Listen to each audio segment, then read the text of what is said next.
Hey everyone, guess what? I'm back. Yes, I am back, everybody. I know it's a bit later than I first originally planned, but a lot of stuff's been happening. I've been quite busy recently, but you know, I thought today would be the best chance, the best opportunity to get back in there and get myself back out on the YWC. Okay, so just a quick update. Not much has really changed in my life. Still a big pro wrestling fan, big UFC MMA fan, and big boxing fan. Yeah, that's pretty much it in my life. Everything's still similar, you know, working hard. Now, anyway, I'm gonna get to the point straight away here. From now on, the style that I produce my show in is gonna change a bit. I remember on my old channel that the videos that usually got the most hits were videos where I covered a lot of content in a single video. So that's what I'm going to kind of do here. I'm going to kind of make into a kind of radio style show, get my voice out there, get some more subscribers, and that's it really. That's how from now on it's going to be going. So really, here's what I've planned to be doing in the next few weeks. So I'm going to just basically, today's show, I'll get all my points across I want to get across, and about what's coming up, and then obviously I'll talk about the here and now in professional wrestling, MMA, and boxing. Okay, well, firstly, next week is UFC 140, Jones vs Machida. I will review that show alongside the Amir Khan match against Lemmet Peterson and the Vladimir Klitschko vs Mornek match. I will review that all in one bite-sized show there for you next week. Yeah, that's the first plan. Second plan, I believe there is a TNA pay-per-view coming up soon, and you know, you may think I sound like an asshole for saying it like that, because recently I'm just really TNA. As much as I love the company, I just haven't been following it as much as I usually have. I kind of know the storylines that are going on. Well, I do know the storylines that are going on. Some of them displeasing to me. Some of them I'm pretty excited for. Yeah. Obviously, we've got a TNA pay-per-view Final Resolution. I don't know if that's next Sunday or the Sunday after, or even in fact it could be this Sunday. I'm literally very confused. Quickly make out a point. Jay Lethal stated on Twitter that he said, "Today just proved that more people recognize me from Family Feud than my 6+ year run in TNA." To which Bob Ryder replied, "Maybe so, but it was a TNA themed week on Feud. So..." And Jeff Jarrett, "Exactly. Moronic would be an understatement." So obviously there, Jay Lethal taking a little bit of a pop at the company that really he made his name in. You can disagree with that or agree with that all you want. That's the truth. Jay Lethal would not be the man he is today if it wasn't for TNA. When he came from the Indies into TNA originally, in 05, he was not the wrestler he is today. I've seen a few of his matches in ROH, and they were not impressive back then. Even though a lot of people really enjoyed him, I still think that now he's a lot better wrestler than he once was. Anyway, sorry, back to my point now. Well, obviously we had the 30-minute Iron Man match, AJ Styles vs Bobby Roode. This match can be great if there's no bullshit in it. Both these guys are competent enough to put on a spectacle for the fans in Orlando and to showcase both their talents. There's no doubt about that. It's just, let's hope that there's no bullshit. But obviously, you know, Roode's heel, so we could expect something. Next we have the King of the Mountain, Jeff Jarrett vs Charismatic Enigma Jeff Hardy in a steel cage match. Again, this match could be good. I'm expecting a good match from these two. Again, bullshit depends on if the match will be good or not. Karen Jarrett will be handcuffed to Sting at ringside. That stipulation, was it really needed? You could have just banished Karen from ringside. I really do not think that was needed. But nevertheless, my point exactly, it can be a good match if there's no bullshit. Mickie James vs Gail Kim. I think this will actually be a decent women's match. There's no doubt about it. Both women can go, and obviously great to see Kim in the TNA in fact. And Mickie James has been put out the spotlight a bit, as the rest of the knockouts have been, but I can see this being a pretty good match, you know, maybe going a good 5-6 minutes. This isn't my full preview, by the way, I'm just quickly running through the current card as is. We got Matt Morgan and Crimson, who are the new tag team champions, versus Pope and Divon.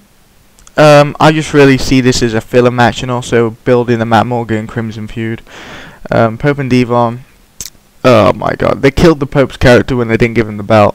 Now, there's no way you can make his character serious again. Devon fucking sucks. No one ever liked Devon. Well, we liked him in 3D, but you know, again, this match could be good, but again, I don't see it being that good. Aries versus Kid Cash for the X title. This match can be good, again, if it's given time. Both guys are great wrestlers. Austin Aries is possibly the greatest X Division champion since Samoa Joe, if I'm going to put it that way. Since Samoa Joe fucking ruled the X Division, no one has been as great and as dominant as Aries has been. The X Division has been a joke as of late. The last time I remember the X Division being actually pretty darn good was when Red had the belt. And we all know where Red is now. He's working in the indie scene. Not much you can do there. But again, as I said, it's going to be a good match. Robbie vs. Sarah Young. I'm not even going to go into this match. It's just, again, a pay-per-view filler. That's all it really is. I don't even want to talk about that. But what I do want to get across is a wrestler who I feel isn't being utilised and possibly is going to OVW to work his skills up. That man is Tony Nese, Anthony Nese, whatever you want to call him. Now firstly, cast your mind back to before Destination X. It was a triple threat match. Tony Nese versus Jesse Sorensen versus Jack Evans, in possibly the best triple threat match they had on Impact throughout the series. That match was absolutely fantastic. All three guys fucking proved they deserve a spot in the company. Obviously, for certain reasons, commitments to AA. Jack Evans, he didn't take the contract up. He stayed in Mexico. But the point I didn't get is you've got Nese and you had Sorensen now. Now, you obviously push one guy and you keep the other guy in the mid card. Now out of them two, after watching that match, you look at them and you go, well, Jesse Sorensen, he looks a pretty darn good wrestler. He does.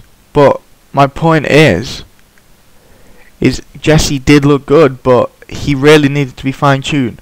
Anthony Nese looked the whole package. I'm not joking there. The kid really did impress me. There was nothing about him that I thought wrong. He was a perfect example of a powerhouse X Division. Something that the X Division really needs if it doesn't want to be considered a spot fest, which it isn't as of late, but it can be considered so. But Tony Nese, if you obviously you can't remember Tony Nese, go onto YouTube and hit Tony Nese in, watch some of his videos. There's an amazing match he has with the Amazing Red. I think it's a 4-way ladder match at House of Glory. I may be confused, but seriously, try and find some of his matches. This guy, he does not put one foot wrong. And that also brings me on to Zema Ion. Zema Ion, again, a fantastic wrestler. And if any of you saw the documentary about, well, I can't remember the name of it, but it was a documentary on TV. It was about Zema and obviously Danny DeMonco, if you can remember his name, trying to get back into wrestling, get into ROH. That you saw ROH very impressed with Zema, and if Zema went to ROH, I can guarantee it would be a different story as of late. Zema would be put in the position that TJ Perkins was in a year or two ago, and obviously he would be wrestling good matches. We've seen Zema like once in about 2-3 months. Tony Nese, we've seen him like no times in 3 months. And you've got Mark Haskins again. Mark Haskins still has a lot to improve, and you know, again, we haven't seen the majority of the X Division in a while. The focus has been on Aries, Cash, Kendrick and Sorensen.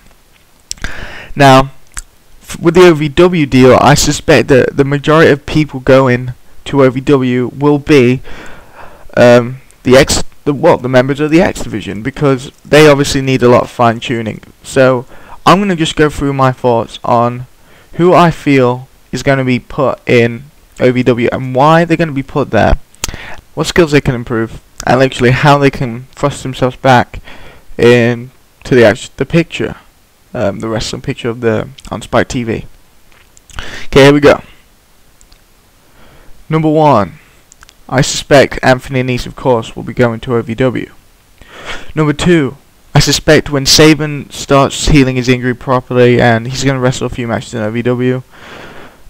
Number 3, I can definitely see Garrett going to, well, actually, Garrett, I don't know if Garrett will go to OVW, because I don't know what kind of training he's currently in. Gunner, I could see him going down to OVW for a few shows, yeah. Doug Williams, God, I'm so mad at TNA for their failed push at the British Invasion. Magnus still has a title shot for any belt he wants from winning the Explosion Championship tournament, and obviously he's going to cash that in on one of the Impact tours in January, because obviously no one really even remembers him on TNA Impact, because he hasn't been on that show in ages. Neither is Doug Williams.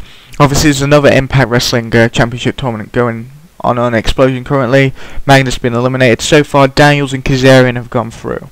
The winner, of course, gets a shot at the World Heavyweight Championship during either the Nottingham show, Manchester show, or the London show. So yeah, I was pretty pissed because I think Doug Williams is a fantastic wrestler, and if you guys cast your mind back, you remember his match with AJ Styles. I believe it was No Surrender. Yeah, I think it was No Surrender. It was either No Surrender or Turning Point. They had a fantastic match. Could have been Final Resolution as well. But sorry, absolutely fantastic match. I believe it was an Iron Man match. Yeah, it was. And that match was fucking incredible. Everybody really enjoyed that match. And if I would cross my mind back, it was a very underrated match as well. But again, I see maybe the British Invasion going to OVW. Next, I see Haskins obviously going to OVW, and Rob Terry and Robbie E maybe as well for a short period. Zima will definitely go to OVW in fact, and maybe Toxine. Even though I think her in-ring skills are pretty good, she will obviously be just used as the manager for King as of current.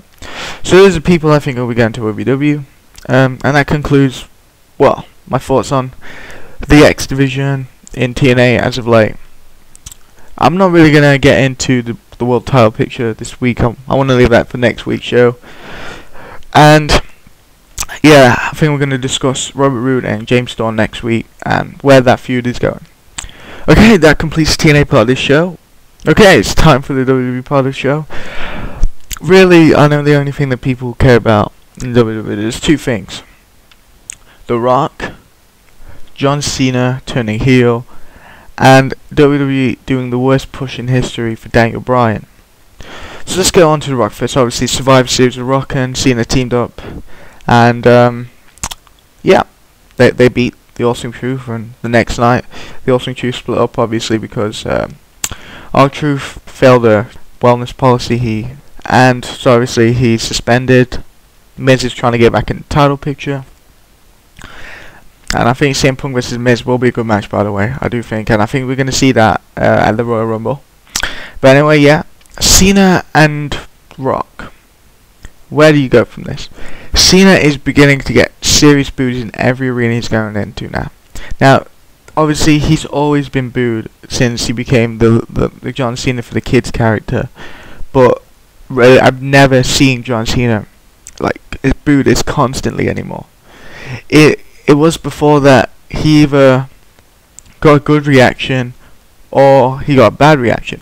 Now he gets mixed reactions, the crowd split, and also sometimes, I remember this week on Raw, there was, after Cena's music hit, there was a bit of a pop, but that's it. It was kind of silent, not exactly silent, but the the cheering and the noise was to a minimum when Cena made his way out for Piper's Pit. And you've really got to think that. Is Cena's popularity dying? The answer, of course, is no. But is Cena's character finally getting bland? And I think the fans have finally realised, yeah, we don't want to see Cena hitting these 5 moves every time and winning the match. And obviously I know that is a void argument to keep making, because it's a very, like, the argument that a lot of people make. But really, you have to make it because the guy's getting bland. And I think a heel turn, Vince, you cannot say the heel turn will hurt merchandise, because in fact I believe it will increase merchandise. Remember this one, Vince. You're obviously your target audience for kids. Okay, that's right. But obviously those kids, they join their parents, and who buys the stuff off the internet for the kids? That's your parents. Now, if Cena turns heel, obviously the kids, they lose a bit of interest in Cena, or maybe it picks up, I don't know. But the male dominance, the male people who hate Cena, they will cheer for Cena just like they cheered for Hogan when he turned heel. People don't want to hate John Cena. They want to boo John Cena in a way that it's acceptable. And I see the point there. I see the point. Because John Cena is a great wrestler. He is, and there's no doubt about that. If people who seriously think that Cena is a terrible wrestler, then you guys need, seriously, you need your eyes testing and your ears testing. He is a great wrestler, and everyone who thought CM Punk carried the Money in the Bank match, you are wrong. Cena carried that match just as well as CM Punk did. Okay, to The Rock. The Rock. There's not much you can say about this guy. He has done it all. When The Rock came back, I'm absolutely marked out. I'd never marked out as bad as that in a long, long time. Well, after that I did mark out quite big when CM Punk and Daniel Bryan won at Money in the Bank. But in that period, for a comeback, for a wrestler to come back, I'd never popped that hard. When Taker returned before Mania, I was a bit excited, but yeah, and nothing major. And when Triple H came back, I really honestly didn't give a shit. But when Rock came back, the fans cared because it was 7 years. 7 years since The Rock had been in WWE. And that just proves the point. That these legends, the fans still love them. Every time Stone Cold comes in to the ring, I guarantee you, the crowd will pop like hell, like nothing before. And I guarantee you, the day Kurt Angle returns to WWE, if he does, he will get a massive pop again. Because it shows that the fans still care about them. And obviously, when Diesel returned to Rumble, he got a massive pop, and so did Booker T. But yeah, the match of Mania, it's going to be Rock and Cena. Again, is it going to be a great wrestling match, a 5-star wrestling match? We can't make that assumption yet. We don't know. It's going to be pretty hard to assume if it's going to be a good match or not. The crowd's going to be electric, and that's going to help the match a lot. The whole match is really going to be based off crowd reaction. Both men will play off the crowd and play off each other well. That's how the match will go. Now, another question here is, will John Cena turn heel before Mania? Or will he not turn heel, and we'll just have a modern generation of wrestling fans versus the Attitude Era fans? Again, that's a question really you cannot answer, because WWE is ever changing, and it's something that really you cannot, you can't predict. So yeah, but I do think it will be a good match, and I think WrestleMania as a whole next year will be very good. Okay, that's all I really want to talk about WWE this week.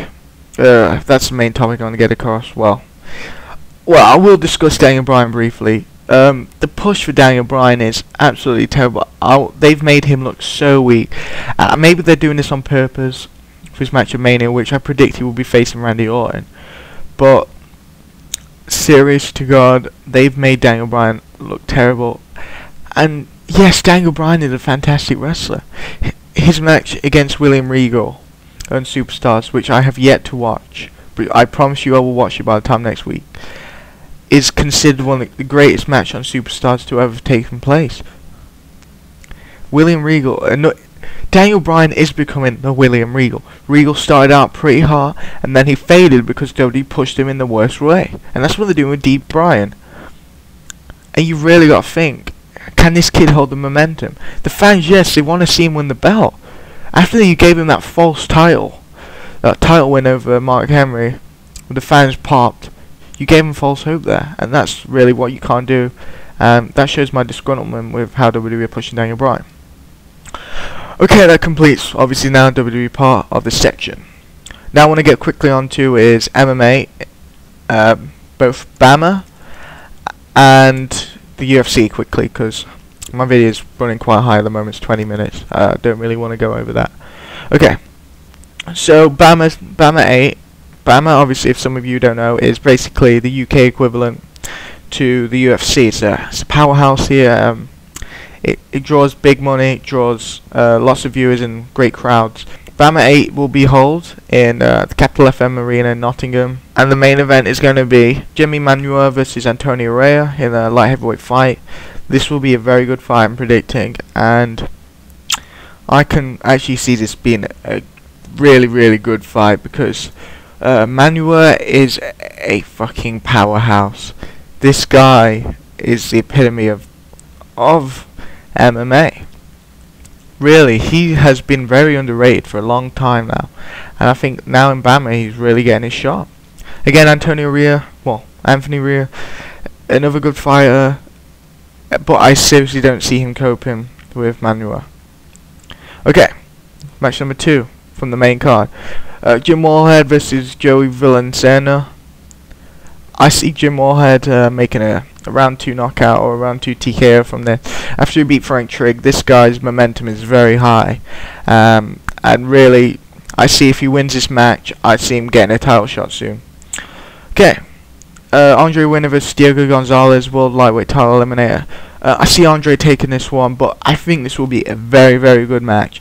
Diego Gonzalez, again, another brutal MMA fighter. Both guys will complement each other in style, and this will be a technical fight. I can predict it to be a technical fight match. Okay, obviously then we have Eric Perez versus Paul McVeigh. Yeah, it will be a pretty good match. It's at bantamweight, so you can expect some really good action from this one. Perez, again, I think is the better out of the two, but really it depends on the day. I think McVeigh could actually pull this one out of the bag. Just one match I want to talk about from the prelims is Jack Marshall versus Leroy Barnes for the Lonsdale British Middleweight title. Jack Marshall, my man, he is gonna fucking destroy Leroy Barnes. Barnes is not gonna see what's gonna hit him. Marshall is gonna retain the belt and move himself up in the MMA world. So overall, this is gonna be a pretty good fight card. If there's still tickets available, so if you want to go, obviously get your tickets from www.theticketfactory.com, or you can visit www.bamma.com. Right, next we're moving on to the UFC. Before I discuss UFC 140 Jones vs. Machida, I'll just quickly talk about the Ultimate Fighter 14 season finale last night. As predicted, well, okay, I did do some predictions for this match, and let's just say I didn't really get every prediction right, but I had a pretty good well, actually I didn't. Let's just get this out of the way. We had TJ Dillashaw versus John Dodson. Dodson really just made a mockery out of Dillashaw. Dillashaw hardly got any punches in, and Dodson just seriously destroyed Dillashaw here. I can't even remember how long it lasted. It was just a little over a minute, I believe. But Dillashaw, I think he just couldn't cope with Dodson's ability and speed, and I think that's what most of the UFC will struggle to keep up with when Dodson starts fighting on the card. Okay, next match. Whoa, this match was amazing. I seriously was off my feet for this. Diego Brandao versus Dennis Bermudez, fight of the night for me. You could not go wrong watching this match. Bermudez fought a lot better than I thought he would fight against Brandao, and it was honestly, I was so surprised about the shots that these two were landing. They were knocking each other down on a constant basis. Bermudez hit Brandao down, Brandao hit Bermudez down, and well, obviously the climax of the match, the fight, was Dennis was ground and pounding Diego, but Diego did a fantastic move. Dennis left his arm out, and Diego Brandao rolled it into an armbar, and this was fantastic. Dennis more or less tapped straight away. It looked almost as if Dennis was Dennis's arm had popped out, but I don't think it actually did. But Diego really, as I predicted, just won this match very convincingly. Again, it was a close fight, but you could definitely see that Diego was the aggressor in this match. I believe that he is going to be one heck of a fighter in the UFC. If this guy gets correct training and he fights the way he's taught, there's nobody who can stop this guy. And I'm serious. I know he's lost previously in his career, but now he's got the momentum behind him. He ain't gonna lose, I guarantee you that. Main event, Bisping versus Jason Miller. I always saw this match as being pretty lopsided, and that's what it was. Bisping destroyed Mayhem. Mayhem did get some good punches in, but it came to round 3, and Bisping basically just Mayhem was on the ground. Bisping knees and punches to the head, well, knees to the body, and he got the TKO. Jason Mayhem Miller was really gassed by round 3. From the previous rounds, Bisping was basically just technically boxing him, using a lot of boxing skills on him. Mayhem did manage to get Bisping down in the first round, but it was nothing significant really. The match was okay, but it really proved that Bisping, no, he is the deal. Obviously, he said, and I agree, he's got a lot to improve upon if he wants to face Anderson Silva, but he has got the basis to be a great fighter. He's only lost 3 times in his career, and I believe that maybe if he can't beat Anderson Silva, he can take the 5 rounds with him. I believe that so. So right, after that quick analysis here, I'm just going to really talk about one match, because I really do not want to run this for any longer than it actually is. But here it is. Just going to talk about Jon Jones versus Lyoto Machida. If you have not ordered this pay-per-view yet, and if you are not going to order this pay-per-view yet, why? Why? This pay-per-view is going to be sick. Okay, the undercard, the undercard's great, sorry. You can't even disagree with the fact this is possibly the greatest undercard in UFC history. Maybe take away UFC 98, but still, this undercard is fantastic. Listen to this undercard. Homnick versus Jung. Patrick versus Ebersol. Those 2 matches will be good, but look at this. Ortiz versus Nogueira, obviously Rodrigo Nogueira. And then Frank Mir taking on Minotauro Nogueira. Those 2 fights are worth the pay-per-view buy alone. But the main event, Jon Bones Jones versus Lyoto Machida, the Dragon versus the Bones, the guy, the elbows versus the kicks, the fucking, oh my god, seriously, this match is going to be amazing. You cannot disagree. And this match is going to either go 2 ways. Knockout Jones or knockout Machida. The kicks versus the elbows. There's only 2 ways about it. Machida maybe, he suffered those 2 losses really badly, one after each other, and it really damaged him. But after that knockout of Couture with the Seagal kick, the guy, he must be on cloud 9. You knock out Couture with the second front face kick knockout in UFC history after Anderson Silva, and you've beaten a legend like Randy Couture. You've got to be high on that. You've got to be high on that. And you got Jon Jones, the youngest UFC champion in history. He is 23 years old, nearly 24, I believe. And this is how good he is now.